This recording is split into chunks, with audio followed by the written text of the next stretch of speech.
Teman-teman yang ada di tanah air, saya ingin menggunakan kesempatan yang baik ini di hari yang bersejarah dan membahagiakan bagi bangsa Indonesia. Saya ingin mengucapkan Dirgahayu Indonesia. Kita bersama-sama bersyukur kehadirat Tuhan Yang Maha Kuasa, Allah Subhanahu wa Ta'ala, karena kembali kita merayakan Hari Kemerdekaan 17 Agustus tahun 2026 ini. Saya secara pribadi meminta maaf tidak bisa ikut merayakan di tanah air, tidak juga bisa menghadiri pidato kenegaraan Presiden Prabowo, sekaligus juga dalam memperingati detik-detik proklamasi kemerdekaan di Istana Merdeka. Sebagaimana yang saya lakukan tahun-tahun kemarin. Karena saat ini, bulan Agustus ini saya berada di Rochester, Amerika Serikat untuk melakukan serangkaian pemeriksaan kesehatan atau medical check-up. Dan saya akan selesai melakukan pemeriksaan kesehatan di Mayo Clinics pada akhir Agustus ini. Insya Allah bulan September saya sudah kembali ke tanah air. Dan tim dokter kepresidenan yang merawat kesehatan saya menganjurkan di samping pemeriksaan di dalam negeri juga dilaksanakan di Mayo Clinics. Karena saya pernah menjalani operasi pengangkatan prostat pada tahun 2021 yang lalu dan setiap tahun dilakukan pemeriksaan. Saya juga mengikuti pidato kenegaraan Presiden Prabowo. Teman-teman di tanah air menyampaikan kepada saya substansi dari pidato beliau.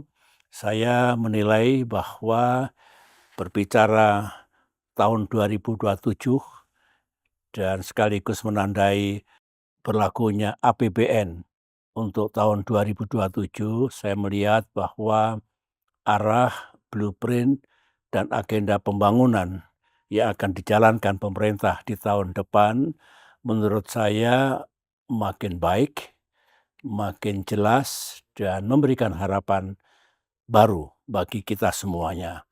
Saya tahu bahwa tantangan yang dihadapi oleh bangsa kita masih cukup kuat, baik faktor domestik maupun faktor internasional, tetapi apa yang digagas dan direncanakan oleh pemerintah menurut saya tepat, karena isu-isu itu memang menjadi harapan rakyat Indonesia.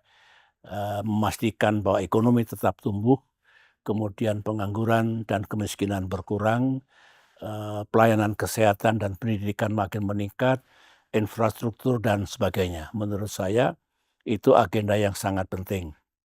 Saya tahu sasaran pertumbuhan ekonomi misalkan 6% itu cukup tinggi, ambisius, meskipun ambisius tidak berarti tidak bisa dicapai. Karena pengalaman saya memimpin dulu dengan 10 tahun rata-rata 6%, memang alhamdulillah kemiskinan turun secara tajam, pengangguran juga begitu, utang negara juga menurun drastis, tetapi GDP termasuk income per kapita meningkat secara tajam. Oleh karena itu 6% andai kata bisa diraih kembali oleh pemerintah Indonesia akan baik dampaknya bagi rakyat kita. Nah, dari semuanya itu dengan harapan baru ini saya hanya ingin berpesan ke teman-teman yang mengemban tugas di pemerintahan agar tetap konsisten, jaga betul kesehatan fiskal kita, kemudian implementasinya yang bagus, jangan ada penyimpangan di sana sini. Setiap saat dilakukan evaluasi kebijakan, karena begitulah manajemen pemerintahan. Dan itulah yang ingin saya sampaikan, great hope, tetapi tantangannya juga tidak ringan. Yang penting do your best, pemimpin dan pemerintahan kita, agar yang disampaikan di hadapan rakyat melalui mimbar di Senayan kemarin bisa diwujudkan dengan baik. Saya kira itu saja yang ingin saya sampaikan.